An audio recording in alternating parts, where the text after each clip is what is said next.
Fox Valley Voice.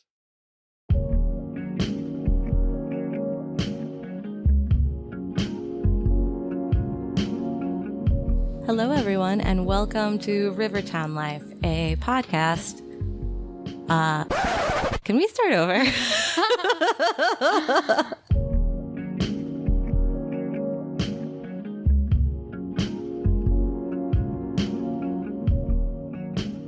Hello, everyone, and welcome to Rivertown Life, a podcast recorded in the upstairs space of Fawn Gifts.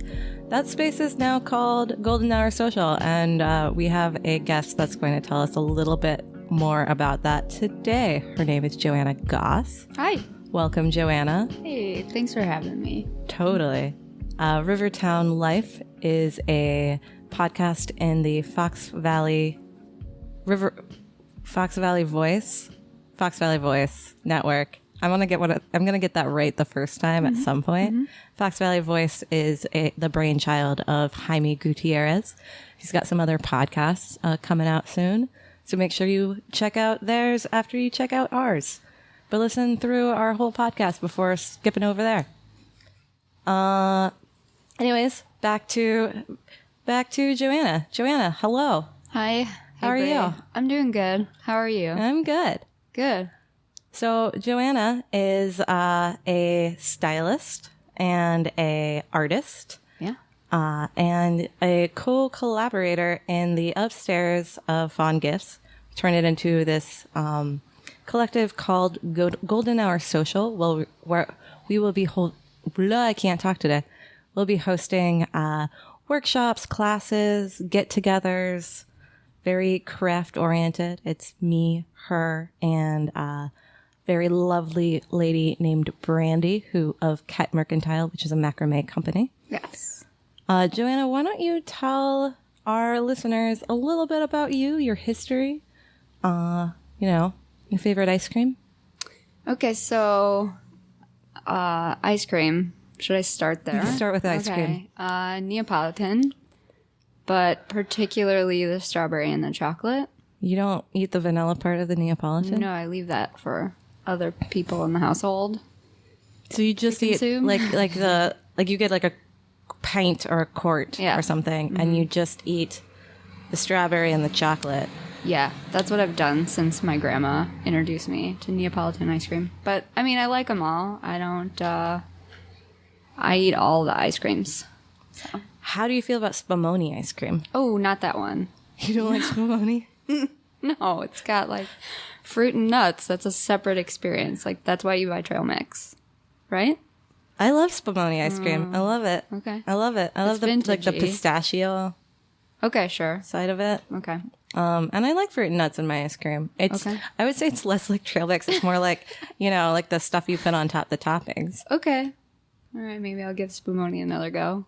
Okay, so I think it's really interesting that you said you like Neapolitan ice cream and you didn't say you like chocolate and strawberry ice cream. Yeah, I don't know. I've been meaning to try these ice cream bars that are Neapolitan flavored. Would you not eat the vanilla part of it? No, I would. Yeah. Okay. So it's sandwich in between the cookies. Yeah. So anyhow, I consider myself a creative gal. I went to school for art. And I came here looking to collaborate on the craft side of things. So that's what we're kind of starting to get launched, as a space where we can share skills and teach different disciplines of craft. And I'm going to be teaching painting and things like that. Cool. Yeah. Tell me a little bit more about some of your other projects. Okay, so I am working on this crazy. I mean, I'm sort of like, I have a few plates spinning, and they're like crazy, each their own. And one is Golden Hour, working together with you and Brandy, and putting together a really clever calendar of goings on. And then I'm working on a watercolor book, which is sort of crazy. I am looking at all these artists to contribute images for the book. It's kind of like curating a show. So that is what I'm working on in my quote-unquote downtime. And then I'm planning a wedding event, sort of, where It's a resale shop.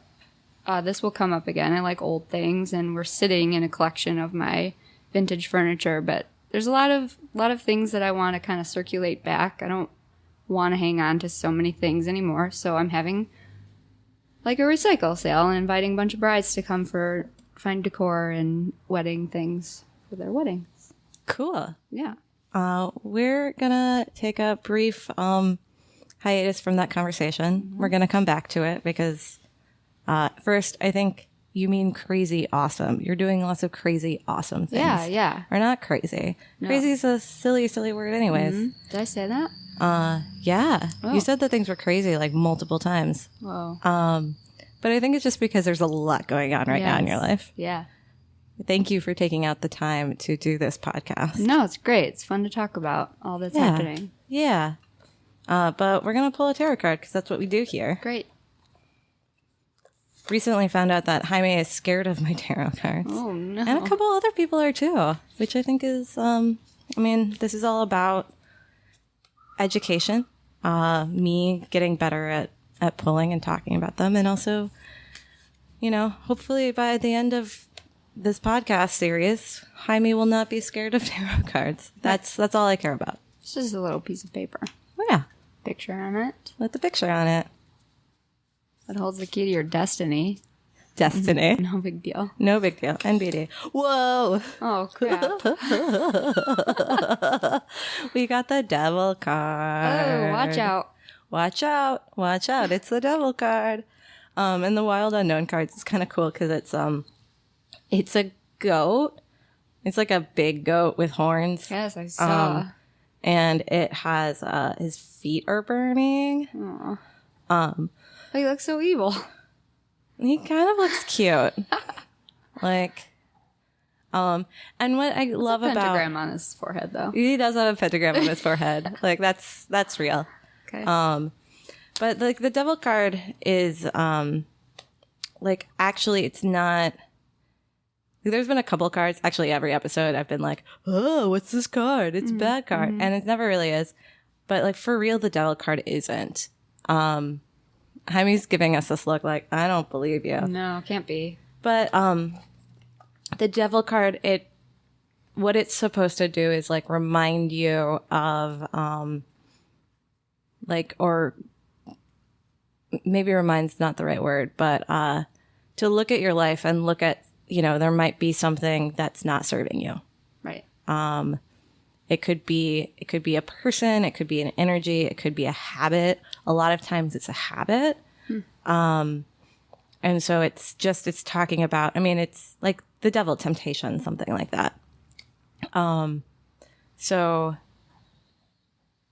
kind of in the same way, the death card, if, I think if you go to, not even a traditional tarot card reader, but there's probably somebody that's going to try to freak you out and be like, blah. Mm-hmm. But mostly the death card has more to do with this idea that renewal, starting over, something like that. And the devil card similarly is cool. Well, there's something that you've got to move through. Right. Maybe check that. Okay. But I'm not surprised to get the devil card. I'm not surprised to get the devil card talking to you because we both are in a lot of hustle right now. That's right.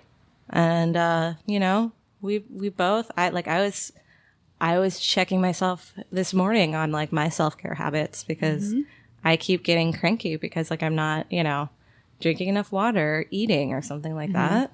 Bree needs to remember to snack. Yeah, I went and got a lot of snacks. Yeah, we're all stocked up. I get hangry. Yeah. I really do. Mm-hmm. Who doesn't? Grumpy, hangry. Okay, so I want to go back to talking about Joanna and and your journey because I think it's pretty interesting. Because you just downplayed and skipped over quite a bit of your life. You're I was trying to be succinct, and I think that's great. But I'm gonna press you to talk a little bit more. Okay. All right. And because so you went to school for art, and then you're working on this bridal kind of resale show, but it's really an experience, I think. Yeah. And I think that that's something that you're really good at doing. Thanks. And, this golden hour social, like there will be these classes and events, but again, it's kind of experience based. Right. Okay. Should I go? Do you have something to say? You keep talking? No, you can talk. So I'll take it away. Take it away now. So it just made me think while you're talking, since art school, I went to Northern and majored in fine art. And by the time I was putting Northern together... Illinois? Northern Illinois. Yes. Cool. Thanks, Bray. DeKalb.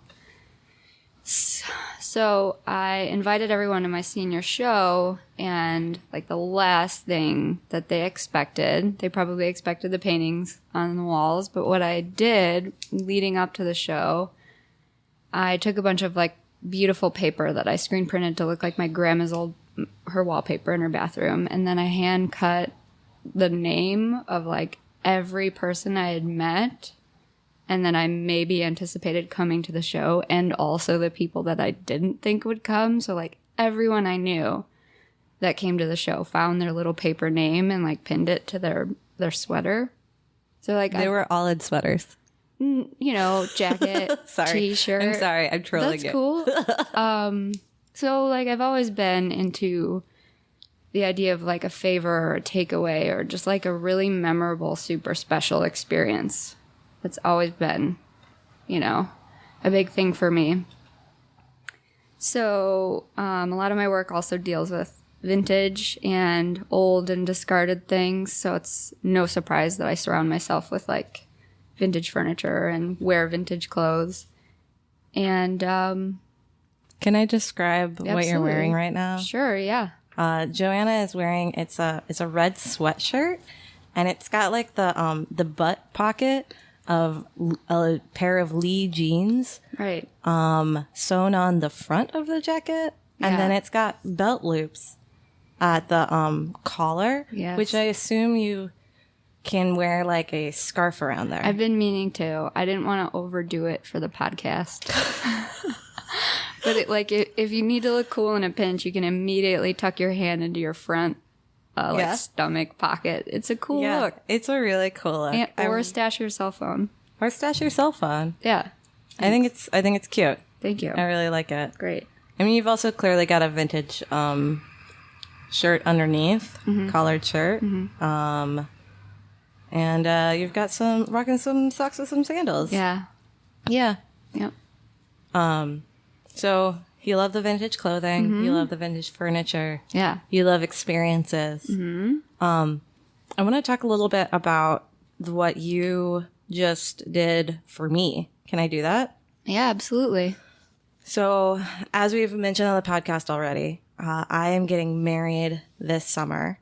And we're doing things very like weird and untraditional because we want to and we can. Also super sentimental. Super sentimental. Yeah. Very unique. Very unique. Yes. Joanna will be styling my wedding as well, Yay. which is awesome. I feel like the luckiest gal. But I wasn't going to have a bridal shower.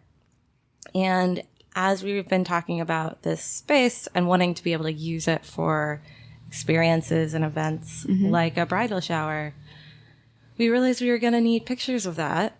Yeah, And we needed a willing subject. And the ladies were like, Bree, you're getting married. Why don't we just throw you a wedding shower? Ding. And by we, Brandy happened to be at another wedding in Mexico the week before. And so Joanna, basically on her very, very lonesome self, threw me the like bridal shower of my dreams. Right. Like it was nuts. Like there were these cupcakes from Two Wild Seeds that had succulents on it. They're incredible. Still this like crazy balloon arch. Arch. Sure. Yeah. Arc or arch works for that, right? Yeah. But not like Noah's Ark. Like Stick with arch. Arch. Yeah. Okay. But and that's actually still up in the space, but like really cute crafts and takeaways. We made some God's eyes that will be hanging in the backyard for the wedding. Like, Yay. Yeah. it was fantastic. Right. And I think like that was my first experience with you, you know, really seeing firsthand like the specific details that you put on and the specific work. Like I don't know if I've ever known someone that works as hard as you do. Thanks. So that was really, really cool. Cool. I see so many things happening, you know, social media, Instagram, the West Coast, Chicago, all these things are happening, and I'm so influenced by like the imagery and the style, and it speaks to me, and I also think you lived in the city. I wanted to sort of like recreate that experience of having this beautiful handcrafted event from like start to finish. So the space is perfect for that type of event. So I was really happy. I'm glad you were too. Yeah. I wanna go back to that for a second. I was in Joshua Tree exactly a year ago from now. And it was on that trip that I had gone to I'd gone on vacation, but it was my timeline to decide whether or not I was opening up Fawn and if that was what I was going to do. Joshua Tree is amazing. We were also in Vegas, so that's an interesting because Vegas is like so spectacle, and so have you been to Vegas before? I have, yeah. Do you like Vegas? No. No, it was so strange. Yeah, it's really strange. Like, I think that there's some fascinating elements to Vegas. And if you can not think about how messed up Vegas is and what the spectacle side of it can be really fascinating if you don't think about like what is making it right. Making it run, because that is not good necessarily. We're not going to go into that. I kind of love Vegas, but I can't handle it. Yeah. But Joshua Tree. The Joshua Tree part. Absolutely beautiful. And we went to this inn that's actually in 29 Palms, which is right next to Joshua. And that's where we wanted to like get married. And I don't think I've told you this story, but James was going to propose on that trip. And I had kind of thought he was going to propose. Like, I mean, we moved out here together. We knew we were going to like get married. I'd given him my grandma's ring to use, and he forgot it. He had been like, you know, he had been sick. He had some like pretty intense family stuff happen right before that. Like there was a lot going on, and he got into an Uber, and I guess like he told me, he almost had the Uber turn around, but it would have been crazy and he probably would have missed his flight. I went to grab something as a surprise for him, and I found the ring. I didn't even know where it was at, and I found it. So I also knew he wasn't going to propose. But then I just trolled him the entire time, and I was like, yeah, this moment would have been a perfect time. This moment would have been a perfect time because we had so many great moments. There's a point of me telling this story. I know it doesn't seem like there is, but what you just said about things on the West Coast and things in Chicago, and I agree. Like there's so much City centers, basically. City centers are ahead of areas like this. But it doesn't mean that there's not cool things happening. I think I've always been so amazed by the weird and cool and fun things that are happening in small towns. Totally. And absolutely. I mean, especially with like the internet now, because, you know, yeah, we see the same Instagram accounts. Like, you know, we follow like the cool stuff that's happening. But there's more, you know, we almost have like... We have such potential, and so do so many people that we know here. Yeah. That we're surrounded by, that we're friends with. It's pretty, like, powerful potential. Yeah.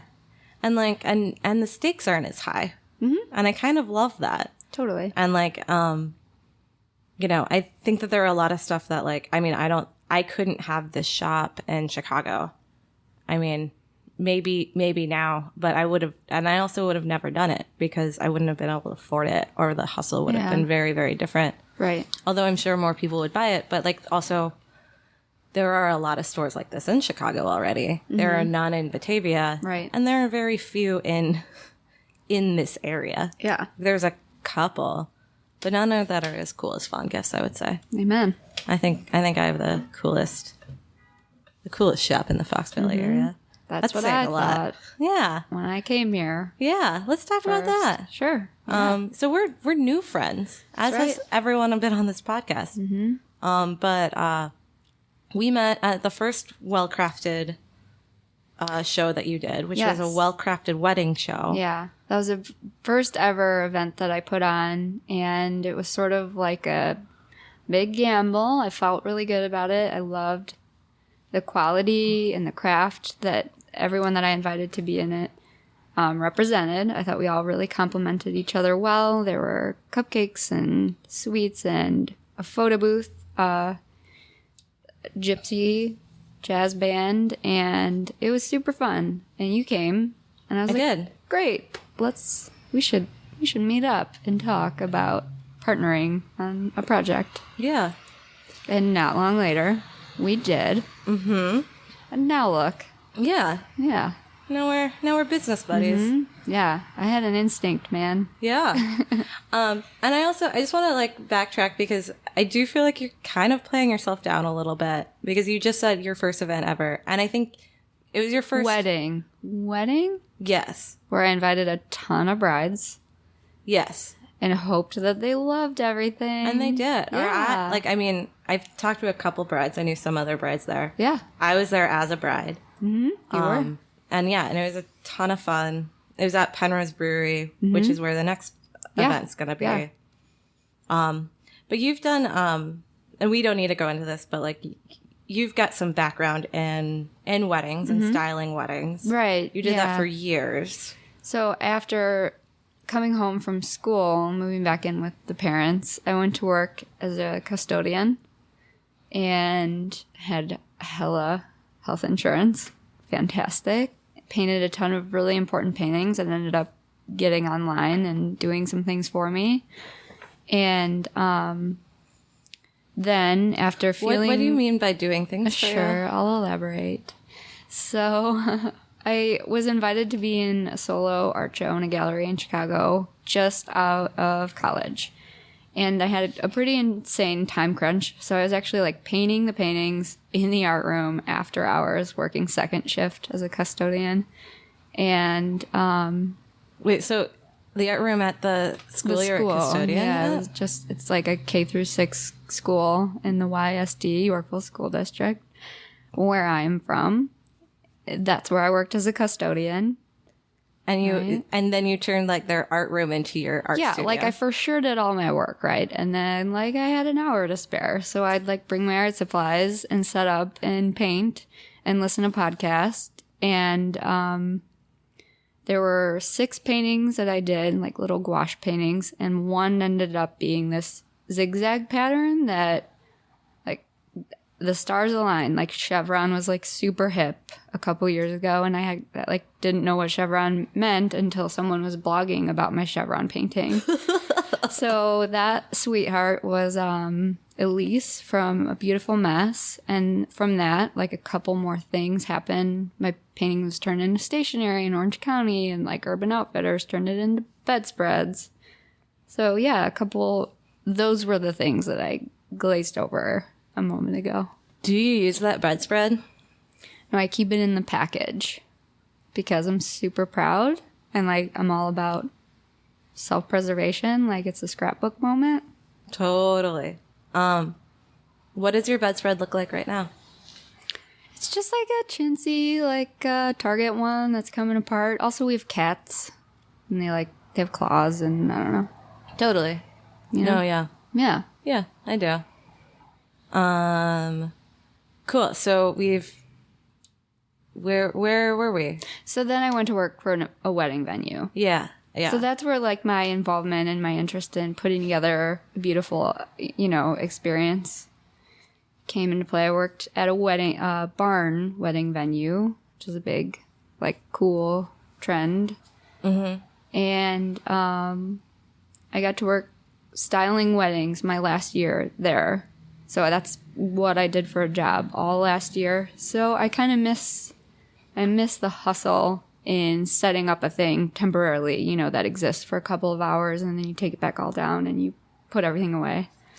I enjoy that. You know what? That's really interesting because my background is in theater, and the way it happens in theater is, you know, you set something up, you know, you work on this project for a couple weeks, 3-4 weeks maybe at most. Then you go into a room for like a week. It's called Tech Week, and you add all of the like elements, like the lights and the set and the, you know, they paint the walls and make the super sounds. fun. Super fun. So it can be super stressful. Yeah. But I love it. And then so you do all of this work for something that's only going to run for a couple weeks, and then it's just going to go away, and you're going to tear it all down. And kind of, I mean, like, you do an even more condensed version. But I miss that. And I don't want to do theater anymore. Like, I'm sure this podcast will talk about that journey again. But there's something about that, like, experience, like the hustle to create an experience. Oh yeah, it's such a fun adrenaline rush. Yeah. Will we get everything done in time? Yeah. That was an experience we had setting up for your shower. Yeah, no, that was intense. Like, people were showing up and, like, there was just this pile of sticks in front of the door. Sneakily setting down flower arrangements as we just finished putting flowers in them. But I think, like, that's also what I love is, like, when everything's not perfect. Like, me too. I've always been a fan of, like, asymmetry and something that looks done by hand. Yeah. You know? Totally. Graphic design is cool, but I love, you know, the artist's hand and something showing. Yeah. There was our dear friend Stefan described my aesthetic better than I could of what I was going for in the shop. Oh, what's that? That everything has a touch of hand to it. Yeah. Because, like, there are tons of things that are still handmade that don't look handmade. Right. That, like, but, like, everything in the shop has a touch of hand, whether it be because it's handmade or because it's, like, vintage and very loved. Yeah, that's awesome. Like, that is... That's why we jive. Yeah. Yeah. That's right. But, it was funny, like, as we were, like, you know, I had done all of the first round of getting things in the store. And as we were talking about things, I couldn't quite articulate, what it all meant lined up together. Yeah. And it was really helpful for, like, him to let me know, like, his, you know, how he was looking at it. And I was like, oh, great. That's great. Because that'll help me continue to curate. So, yeah. Awesome. Yeah. Let's talk a little bit more about, this space. Can you, so we've already talked about the fact that we're sitting on your vintage furniture. Yes. This is actually perfect. So I was thinking while you were talking, this temporary experience that you put on for weddings and things like that, so many things need to be acquired. You need to, like, do massive amounts of ordering, and you need to hire this person, and you need to buy these. And there's so much math in weddings, which I don't love. I just, like, make it up and figure it out later. But I love reusing things, and using vintage things helps you to recreate something every time. You can rearrange and, you know, apply a different color palette and floral, and it's, like, totally yours. But then all these same things, like, remain in my inventory. Like, we have a rental of vintage pop bottles and brass and copper, and all of these things live in the space now, and they have this cool kind of, like, design element, but also they can come off the shelves at any given moment and be beautiful centerpieces. So if you can, like, reuse things and not have to buy and buy and buy, that's major. That's really a good thing. Totally. And I think that that's something that has really drawn the two of us together. When we've had several conversations, we've both taken a lot from our grandparents. Yeah, totally. And really treasure the things from them. Yes. To an odd. Like, yes. I come to you talking about all the like fixtures I noticed downstairs in the basement and like the weird coat hooks. yeah. And you're like, whoa. Yeah. That's awesome. Yeah. And like I was recently like telling you about like the weird like stuff that like our garage is turning into just like when we were going through my grandparents' house after they had both died. And even before then I had taken so much stuff. Yeah. It happens. Like I have, you know, like all of these bottles, like alcohol bottles, like Oh yeah.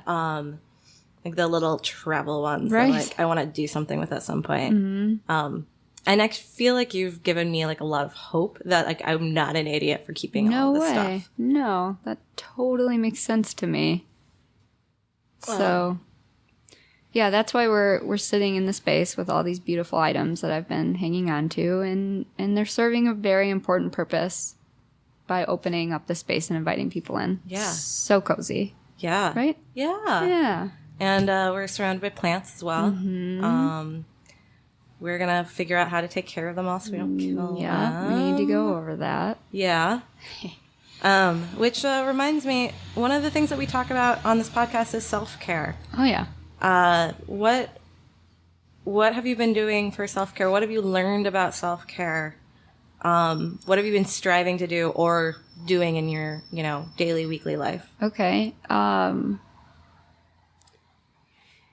It amazed me to find out that I hadn't, like, gone to the doctor for a checkup in, like, a couple of years. So I did that, knocked that off the list. And weirdly, the doctor's message was like, you need to remember to take care of yourself because you're not going to be able to do all this stuff if you're not feeling great. So that was a weird, like, that's what's happening here, that you're kind of teaching me about self-care. And that's literally what her translation was of what I'm going through. So, I cut my hair. Like, my hair's been, like, so hot. All of a sudden, it was hot this week. Like, super hot.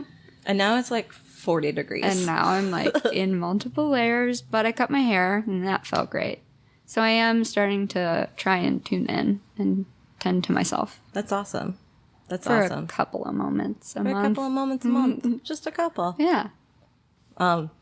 So I woke up super grumpy this morning. And No, I wasn't there. I'm just saying, okay, tell us more. Yeah, you say that like you're, we're Yeah, not. it sucked. No, just But I woke up and I was trying to assess where it was coming from. And I think it was coming from the fact that like I haven't had necessarily like a reset button moment in the, you know, in between the 2 weeks. Usually I take like Sunday or Monday to reset, grocery shop, get everything like going. And due to crazy circumstances, I didn't get any of that done. And it just finally like really, really like caught up with me. It's like, what am I going to do about this? And so, and it's been like 80 degrees and wonderful. And now it's cold and it's rainy and cloudy and all of that stuff. So I was like, maybe I've just not been eating well, and I haven't been drinking enough water. And so I, before coming to the shop this morning, I went to Target, which is one of my favorite places.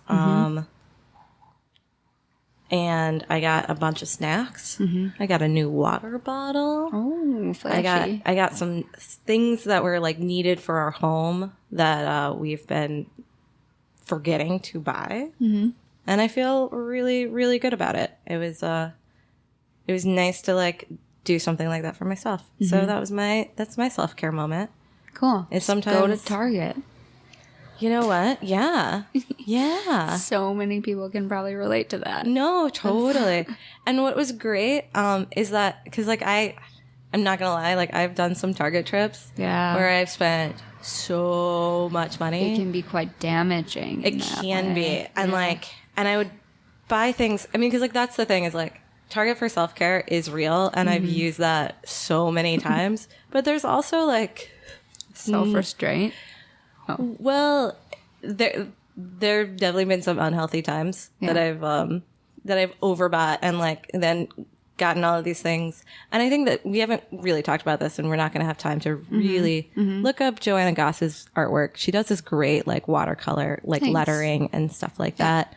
But like Target rips that shit off. I know. And I was really seeing that this time, and I was so mad.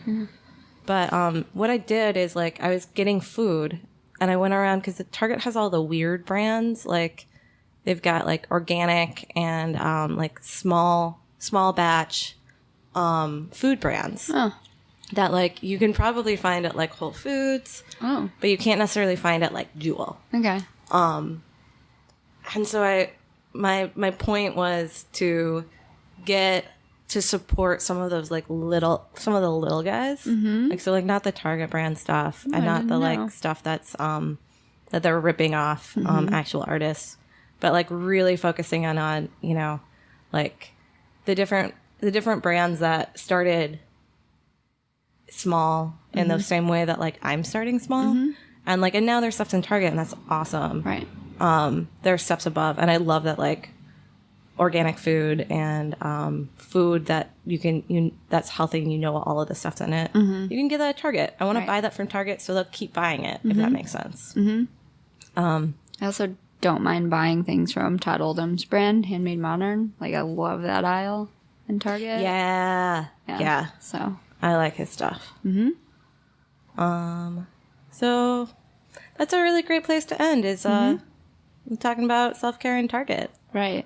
That sound good? Is there throw out some dates for us and where this well-crafted wedding show is, because a lot of people in our area listen to this podcast. Okay, cool. Okay, like maybe not a lot of people. A lot of people who listen to this podcast are living in this area. Okay. So the show is at Penrose Brewery in Geneva on Sunday, May 28th. It's going to be from 1 to 5, and there'll be cupcakes and coffee. We invite brides and friends and family and fiancés and whomever enjoys vintage stuff to come peruse our wares. There will be a golden hour social booth. First stepping out, we're going to have a DIY craft that you can come interact with, and possibly a DJ. Possibly a DJ. Yeah, cupcakes, coffee, DJ, crafts, and fun. So, and you don't have to be a bride to come. Like if you like collections of cool vintage stuff, or if you just want to come hang out with us, that's allowed, right? Yeah. I want to acknowledge the stuff that says Mr. and Mrs. on it. There will be a few of those articles as well. Do you have any Mrs. and Mrs. or Misters and Misters? Or is this, I gotta get some, I guess. Yeah, you gotta work on your heteronormativity at the in the wedding business. So a lot of these things, they have lived a life with couples that I've worked with, and now I want to circulate them back into whomever needs stuff. Yeah. But yes. Just a thing to think about. Yeah. Cool. All right. I guess that's it. Instagram. Thanks, guys. Oh yeah. Yeah. You can follow me at Fawn Gifts, Brie Tree, or you can follow both of us in our collective Golden Hour Social on Instagram. Joanna is, you're going to say it so I don't mess it up. Yeah, it's Joe Way Seeker. Like, you know? JOWAYSEEKER. Seeker. Yeah. Joe Way. Right. Seeker. Joe Way Seeker. Thank you. You guys looking this up on Instagram right now? Joe Way Seeker. Follow her. She's cool. Thanks for having me, Brie. I'm really glad that I did. Bye. Rivertown Life was recorded in historic downtown Batavia at Fawn Gifts. You can find out more about Fawn Gifts at fawngifts.com. Original theme music composed and recorded by James Cardis. You can find out more about this show and other shows on the Fox Valley Voice Network at foxvalleyvoice.com. Fox Valley Voice. Raindrops keep falling on my head. I was gonna do the I can't stand the rain. You know, the giant, who's the lady rapper who's wearing like the giant garbage bag. She's like, it's no wonder. You know that? No, sing it. No, because you guys are going to trap this recording. Probably already did. Oh, crap.